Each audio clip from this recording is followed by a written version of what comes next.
छत्रपती शिवाजी महाराज की जय भवानी। आजचा हा प्रवेश सोहळा उदय सामंत म्हणाले की खरं म्हणजे सगळे प्रवेश मुंबईला ठाण्याला व्हायचे, परंतु नेत्राताईचा प्रवेश इकडं वेळणेश्वरला हा खरं म्हणजे ऐतिहासिक प्रवेश आहे असं म्हटलं तर वावगं ठरणार नाही। कारण मी खेडमध्ये आलो होतो, मला उदय सामंत म्हणाले की आपल्याला वेळणेश्वरला नेत्राताई आणि आपले महेश नाटेकर आणि 3 पंचायत समितीचे माजी सभापती यांचा प्रवेश आहे। मी म्हणा लाडक्या बहिणीचा प्रवेश आहे ना, मग हा भाऊ तिकडे येतो पोचतोच। आणि मला वाटलं जवळ अंतर आहे, अंतर काय संपतच नाही, परंतु येताना निसर्ग बघायला भेटला। आणि खरं म्हणजे या लाडक्या बहिणी माझ्या इकडे आहेत सगळ्या, तुमचं दर्शन घ्यायला मी आलोय। कारण तुम्ही नुकत्याच झालेल्या विधानसभेच्या निवडणुकांमध्ये महाविकास आघाडीने सरकार बनवली होती, सगळे मंत्रिमंडळाचं वाटप केलं होतं, परंतु आमच्या लाडक्या बहिणी 5 स्टार हॉटेलचे बुकिंग केले होते, पण लाडक्या बहिणीने त्यांचे सगळं बुकिंग रद्द करून टाकलं आणि महायुतीचं सरकार मेजॉरिटीने आणलं। लाडके भाऊ इकडे आहेत, सगळेच लोक आहेत। खरं म्हणजे मला वाटतं थोडक्यात काटा चुकला। हे संजय कदम नंतर आले का आपल्याकडे? थोडे अगोदर आले असते ते टांगा पलटी घोडे फरार। आणि नेत्राताई तुम्ही थोडं अगोदर आले असते, नाटेकर आणि सगळी मंडळी, तर आता तर हे चित्र वेगळं दिसलं असतं।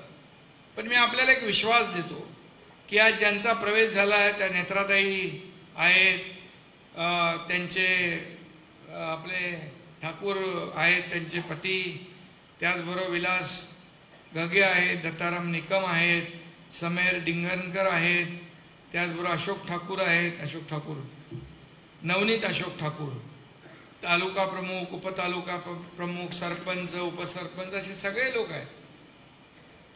खरं म्हणजे आजच्या या प्रवेशाला मी खऱ्या अर्थाने म्हणजे मला सांगितलं, मी विचारलं त्यांना की कधीपासून हे सगळे लोक थांबलेत, तर मला वाटतं 2-2.5 पासून आपण या ठिकाणी थांबलेला आहात। आता 5 तास झाले, 5 तास तुम्ही या हॉलमधून हल्ला नाहीत। तुम्हाला खरं म्हणजे धन्यवाद द्यावे तेवढे थोडे आहेत, आपले आभार मानावे तेवढे थोडे आहेत। खरं म्हणजे कोकण हा निसर्गरम्य परिसर आहे आणि नेहमीच बाळासाहेबांनी देखील कोकणावर प्रेम केलंय, कोकणाने बाळासाहेबांवर प्रेम केलंय। आणि आता आपण या संपूर्ण कोकणामध्ये जे काही विकासाची गंगा आणतोय त्यामध्ये आपल्याला सगळ्यांना सहभागी व्हायचं आहे। आणि म्हणून कोकणामध्ये मला वाटतं 1 साइड आपलं महायुती आहे,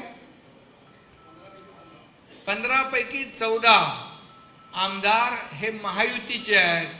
आणि आता तुम्ही लोक आल्यामुळे पुढच्या वेळेस 15 पैकी 15 आमदार महायुतीचे होतील।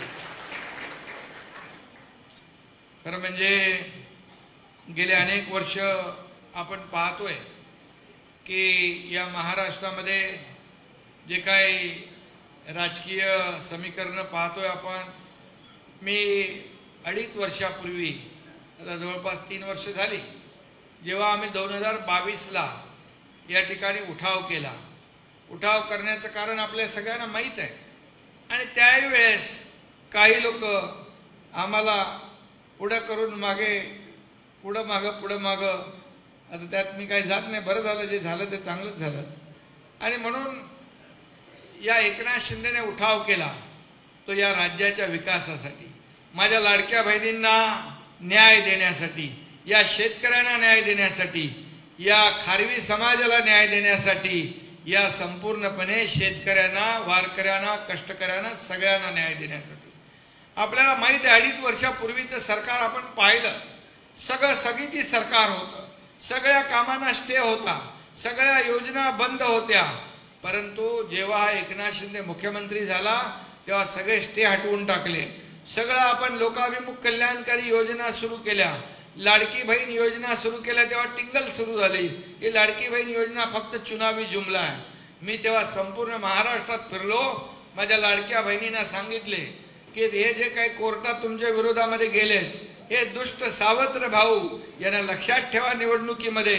आणि या महाराष्ट्रातल्या सगळ्या बहिणींनी लक्षात ठेवलं आणि 232 आमदार या महायुतीचे निवडून आले.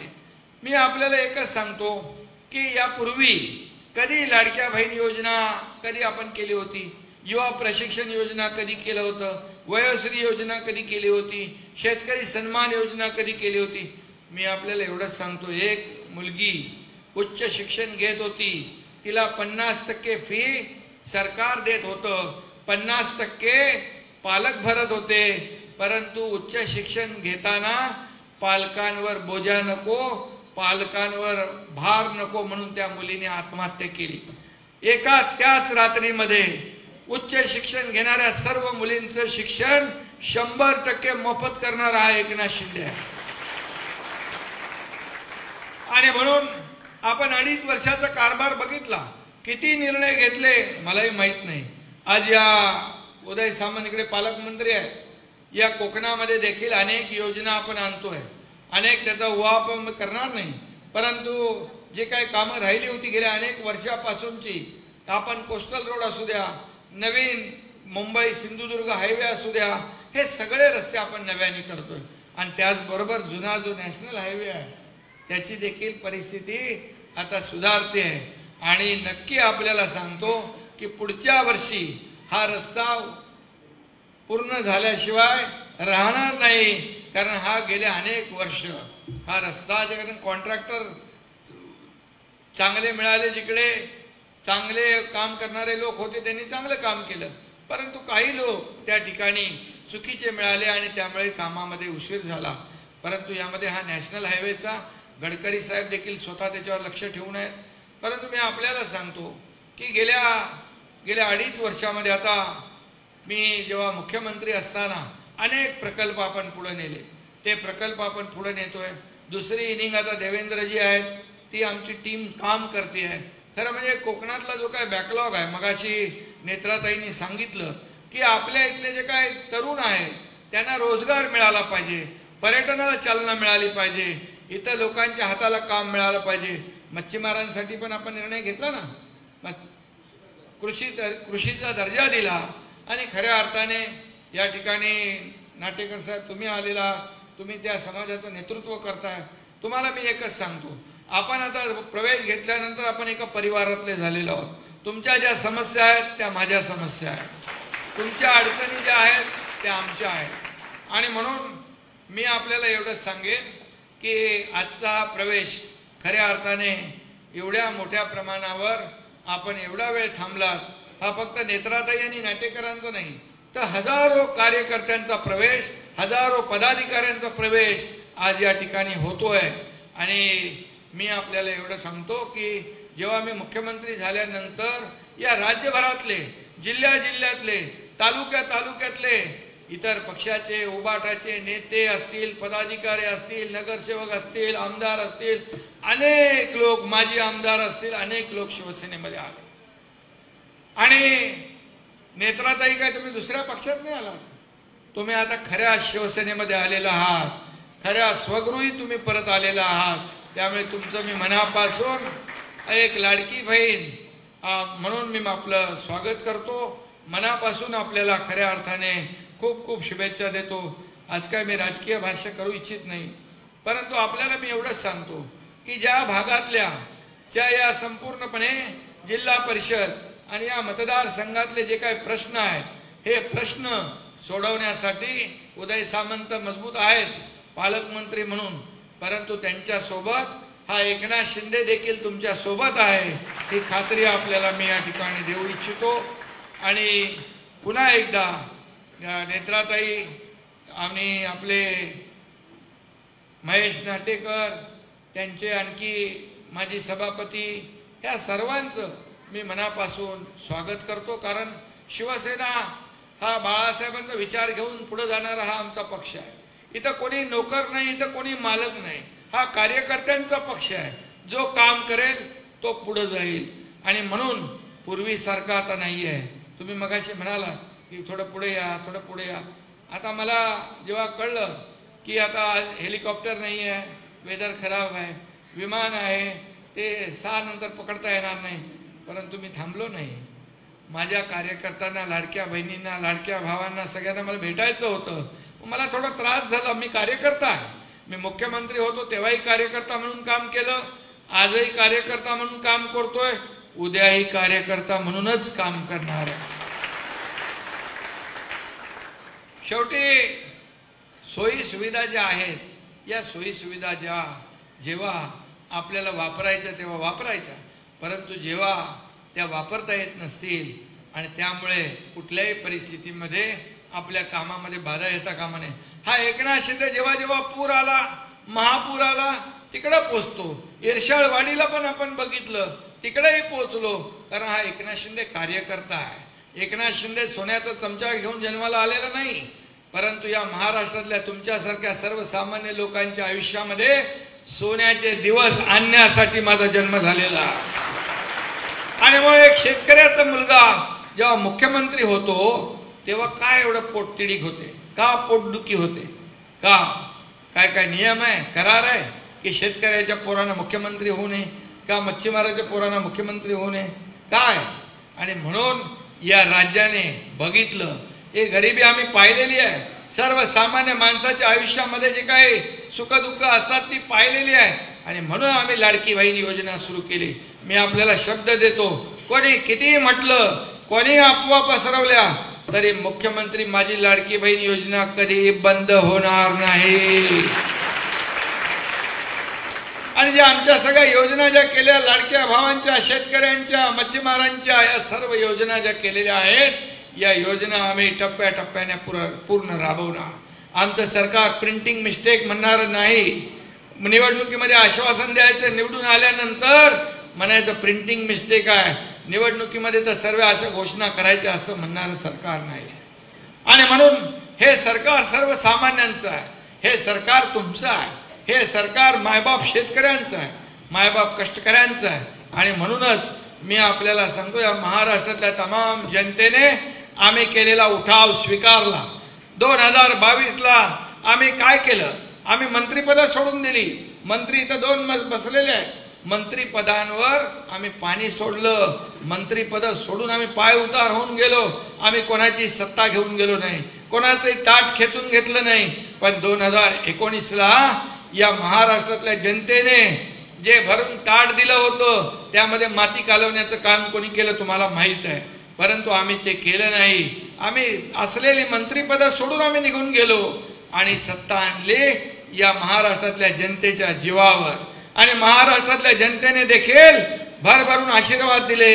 लोकसभेत देखील विजय मिळवून दिला. विधानसभेत आम्ही 80 जागा लढलो, 60 जागा जिंकलो. आणि जे आम्हाला म्हणत होते तुमचा एकही आमदार आम्ही निवडून येऊ देणार नाही, एकनाथ शिंदेने सांगितलं होतं, नेत्राताई आमचा एकही माणूस पडू देणार नाही, 200च्या पार आमदार आणल्याशिवाय राहणार नाही, नाहीतर हा एकनाथ शिंदे शेती करायला गावाला निघून जाईल. 100 लढवून 20 जिंकता, 80 लढवून 60 जिंकता. बघा, सांगा कोणी केलं? जनतेने शिक्कामोर्तब कुणाच्या पाठीवर केलं? आणि म्हणून काम करणारा माणूस आहे, त्याच्या मागच जनता राहते. आज मी काय टीका करत नाही, आज मला करायची नाही, परंतु मी एवढंच सांगतो की नेत्राताई, नाटेकर, सर्व मंडळी, तुम्ही जो विश्वास दाखवलेला आहे, तुमचे उदय सामंत इथं आहेतच, परंतु जी जी काही कामं आहेत आपली, तुम्ही कशासाठी आलात? विकासासाठी आलात. आणि म्हणून विकास आमचा अजेंडा आहे, आमचा खुर्ची अजेंडा नाही आहे. खुर्ची शोधणारे आम्ही लोक नाही. ज्या लोकांनी आम्हाला खुर्चीवर बसवलंय, ज्या लोकांनी आम्हाला खुर्ची दाखवली आहे, त्या लोकांचे प्रश्न शोधणारे आम्ही आहोत, त्यांच्या अडचणी शोधणारे आम्ही आहोत आणि त्यांच्या समस्या सोडवणारे आम्ही आहोत. त्यामुळे आम्ही कार्यकर्ते आहोत. त्यामुळे आमचा अजेंडा साफ आहे. या राज्याचा विकास व्हावा, या राज्यातले सर्वसामान्य गोरगरीब लोकांना न्याय मिळावा, या राज्यात कुणी उपाशीपोटी राहता कामा नये, या राज्यातला शेतकरी सुखी समृद्ध झाला पाहिजे, या राज्यातला मच्छीमार सुखी झाला पाहिजे, या राज्यातल्या माझ्या लाडक्या बहिणी असतील, लाडके भाऊ असतील, हे सुखी झाले पाहिजे, बळीराजा सुखी झाला पाहिजे, हेच आमचं मागणं आहे. बाकी आमचा काही अजेंडा नाही. आणि म्हणून तुम्ही आलेला आहात, तुमचं मी स्वागत करतो. मला समजलं काही लोक अजून थांबले, काही लोकांना जरा, पण कोणी असं आता थांबणार नाही. मला वाटतं आता सगळ्यांनी निर्णय घेतलेला आहे आणि लोकांना पाहिजे विकास, लोकांना पाहिजे मूलभूत सोयी सुविधा, लोकांना या ठिकाणी पाहिजे विकासाचे प्रकल्प. आणि म्हणून जे जे या कोकणामध्ये करता येईल ते आपलं सरकार, महायुतीचं सरकार केल्याशिवाय राहणार नाही. आणि तुमचे जे जे काही प्रश्न आहेत ते आम्हाला डायरेक्ट भेटायला, सगळ्यांना इथं अपॉइंटमेंट घ्यावी लागत नाही. आपण पाहिलं 2.5 वर्ष, या 2.5 वर्षामध्ये जे निर्णय घेतले ते निर्णय मला सांगायला देखील खूप वेळ लागेल. आणि मग जे निर्णय घेतले त्याची अंमलबजावणी केली, फक्त घोषणा करून आम्ही थांबलो नाही. आणि म्हणूनच आजचा हा प्रवेश मला वाटतं खऱ्या अर्थाने माझ्या लाडक्या बहिणींचा प्रवेश, लाडक्या भावांचा प्रवेश घ्यायला स्वतः तुमचा लाडका भाऊ इथं आलेला आहे. आणि तुमचं मी मनापासून या ठिकाणी स्वागत करतो. मला पद तर येतात जातात, सत्ता येते जाते. बाळासाहेब सांगायचे, सत्ता येते सत्ता जाते पुन्हा येते, नाव जाता कामा नये. आणि म्हणून पद येतात, पदावर खाली होतात. पण मला या तुमच्या एकनाथ शिंदेला, या महाराष्ट्रातल्या तमाम लाडक्या बहिणींचा लाडका भाऊ, ही ओळख जी मला मिळाली ती सगळ्या पदांपेक्षा मोठी आहे असं मी मानतो. आणि म्हणून मी खास तुम्हाला या ठिकाणी भेटायला आलोय. मला तुम्हालाही थांबायला लागलं, पण तुम्ही इथं आल्यानंतर मला आनंद झाला की इथं येऊन माझ्या येण्याचं चीज झालं. तुम्ही इथं थांबून राहिलात, वाट पाहत राहिलात आणि मला देखील तुमच्याशी संवाद साधता आला. त्यामुळे खऱ्या अर्थाने आता आपलं जे कौटुंबिक नातं निर्माण झालेलं आहे, शिवसेना एक परिवार आहे, हे कुटुंब आहे. आणि म्हणून आपण आता एका कुटुंबातले आहोत, चिंता करण्याची आवश्यकता नाही. हा एकनाथ शिंदे तुमच्या सोबत आहे. धन्यवाद. जय हिंद, जय महाराष्ट्र.